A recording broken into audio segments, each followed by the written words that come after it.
Well, hello, it's good to be back again with you.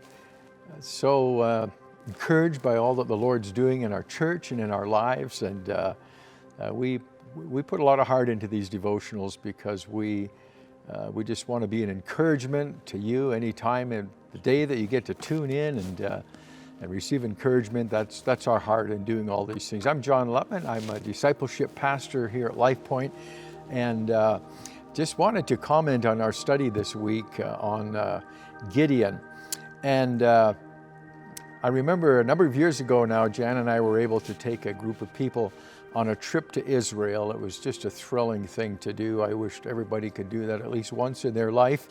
But so after traveling for about 30 hours from Phoenix to New York, and then New York across to Tel Aviv, and then getting on the bus through all the airport and security, and we're sitting on the bus kind of quiet, and we're driving up to Jerusalem, about a 35-mile trip. And the first site that we saw, the bus driver showed us Gideon's Well. It's the place where Gideon arrived with 36,000 people and thinned it down to 300 people. And it's a beautiful place. It's a natural preserve. It has the second largest swimming pool in all of Israel, and cool, clear water been coming out of that spring for thousands of years. And it just struck me sitting there that this is where this story took place. And it's where Gideon checked out who he wanted with him by how they drank water out of that spring.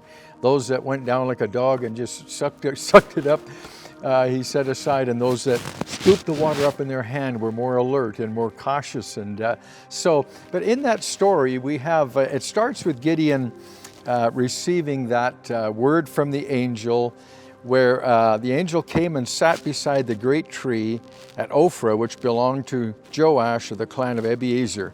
Gideon, son of Joash, was threshing wheat at the bottom of a winepress to hide the grain from the Midianites. The angel of the Lord appeared to him and said, "Mighty hero, the Lord is with you." He's going like, where, who's that? "Sir," Gideon replied, "if the Lord is with us, why has all this happened to us? And where are all the miracles our ancestors told us about? Didn't they say, 'The Lord brought us out of Egypt'? But now the Lord has abandoned us and handed us over to the Midianites." Then the Lord turned to him and said, "Go with the strength you have and rescue Israel from the Midianites. I am sending you." We were talking as a pastoral team, talking about sermon preparation, and we were noticing how through this Bible engagement project, the people, the characters we meet week after week are very ordinary people. Most of them don't see themselves as anybody great or special. In fact, often they feel hopeless and without vision and really feeling incapable for anything significant to happen through their lives. Over and over again, we find people just like that. We see Moses saying, "God, you can't use me, I can't speak well." Abraham's wandering in the wilderness without any real direction yet from God. Jeremiah says, "I can't speak, I'm too young." Mary says, "I'm a virgin, how can I give birth to the Son of God?" Zechariah, John the Baptist's dad, says, "I'm too old." And so we see all these people, and then God comes on the scene and shows them who they really are. May I just remind you, dear friends, God is intimately aware of everything about your life, and He's always near you, where we sense it or not. And He always has a plan going forward that could only be fulfilled by His power alone. So I want to encourage you as I read a few verses that David wrote, the musings about his own life. I want to read some verses where he is saying, this is who we are in God. And so we look at David's life and see what a tremendous blessing from being a shepherd. All his brothers were important in the military, and he's just a shepherd. And God singles him out through the prophet Samuel and says, God has a great plan for your life. And I wonder, David, who achieved so much, great victory. Israel had the most real estate they've ever had in their history under David. They became a worshiping nation under King David, and they were prosperous under this king. What made him so effective in life that brought him from a humble shepherd that you simply love the Lord, to someone that accomplished so much. And here's what we read in Psalm 139, and this is a word for you today. Oh Lord, you've examined my heart. You know everything about me. You know when I sit down or stand up. You know my thoughts, even when I'm far away. You see me when I travel and when I rest at home. You know everything I do and everything I'm going to say, even before I say it, Lord. Then you go before me and follow me. You place your hand of blessing on my head. Such knowledge is too wonderful to me, too great for me to understand. I can never escape from your spirit. I can never get away from your presence. If I go up to heaven, you're there. If I go down to the grave, you're there. If I ride the wings of the morning, if I dwell in the farthest oceans, even there your hand will guide me and your strength will support me. He goes on a little further down and he says this, you made all the delicate inner parts of my body and knit me together in my mother's womb. Thank you for making me so wonderfully complex.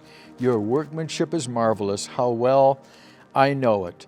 You saw me even before I was born, and every day of my life was written in your book. You know, there's a book written about our lives, and many of the things written in that book are choices we make.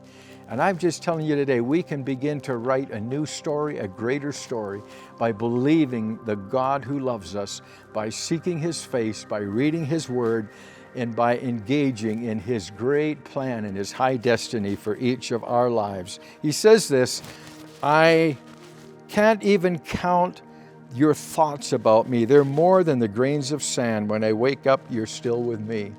And in all of that mighty understanding of who we are in God, David was able to accomplish great things for the Lord.